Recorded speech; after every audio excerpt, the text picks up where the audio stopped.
రైతు బంధువులందరికీ వందనాలు। ఈ వీడియోలో మనం చూడబోయేది బెండ తోట। ఈ బెండ తోటని ఎలా సాగు చేయాలి, ఎప్పుడు సాగు చేయాలి, దీనిలో చేపట్టవలసిన సస్యరక్షణ చర్యల గురించి ఈ వీడియోలో మాట్లాడుకుందాం।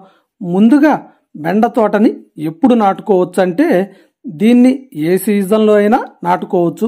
కాకపోతే వర్షాకాలంలో అయితే ఏంటంటే కొంత వర్షాలకి తెగుళ్ళు ఎక్కువగా వచ్చి పంట దిగుబడి తగ్గే అవకాశం ఉంటుంది। కాబట్టి వర్షాకాలం కొంత వెళ్ళిపోయిన తర్వాత నాటుకుంటే మార్చి ఏప్రిల్ వరకు కూడా దిగుబడి తీసుకోవచ్చు। లేదు అనుకుంటే మే ఆ సమయంలో నాటుకుంటే జూన్ జూలై ఆగస్టు వరకు కూడా ఈ పంటని మనం దిగుబడి తీసుకోవచ్చు। దీన్నైతే ముందుగా విత్తన రూపంలో నాటుకోవాలి। నాటుకునే ముందు నేలని బాగా దున్ని విత్తన శుద్ధి చేసుకొని ఆ తర్వాత ఒక 2 అడుగులు అలా వెడల్పు ఉండేట్టుగా సాళ్లు చేసుకొని మొక్కకి మధ్యలో ఏంటంటే ఒక 5-6 సెంటీమీటర్లు ఇక్కడ చూస్తున్నారు కదా, ఈ విధంగా దూరం పెట్టుకొని విత్తనాలు నాటుకుంటే నాటిన దగ్గర నుంచి ఒక 5 రోజులకి అలా విత్తనాలు మొలకెత్తుతాయి।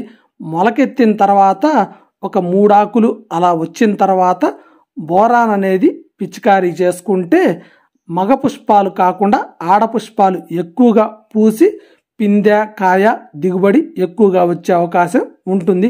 అలాగే ఈ బెండలో సస్యరక్షణ చర్యలు కూడా చాలా ఎక్కువగానే చేపట్టాల్సి ఉంటుంది। దీనిలో తెగుళ్లతో పాటు పురుగు కూడా ఎక్కువగానే వస్తూ ఉంటుంది। మొవ్వ పురుగని, కాయ తొలుచు పురుగని, అలాగే ఆకుల మీద ఈనెలెమ్మటి పచ్చగా వస్తుంది, అది ఇలాంటివి వస్తూ ఉంటాయి। వాటికి సంబంధించిన తేలికపాటి మందుల్ని పిచికారీ చేసుకుంటూ ఎప్పటికప్పుడు బలం మందు వదులుకుంటూ ఉంటే దిగుబడి కొంత అధికంగా తీసుకునే అవకాశం ఉంటుంది। ఈ బెండనైతే ఎలాంటి నేలల్లో అయినా కూడా సాగు చేసుకోవచ్చు। కాకపోతే నీరు అధికంగా నిలవ ఉండే నేలల్లో కాకుండా మిగతా నేలల్లో ఎప్పుడైనా కూడా సాగు చేసుకోవచ్చు। ఇది నాటిన దగ్గర నుంచి 50 రోజులకి మనకి దిగుబడి మొదలవుతుంది।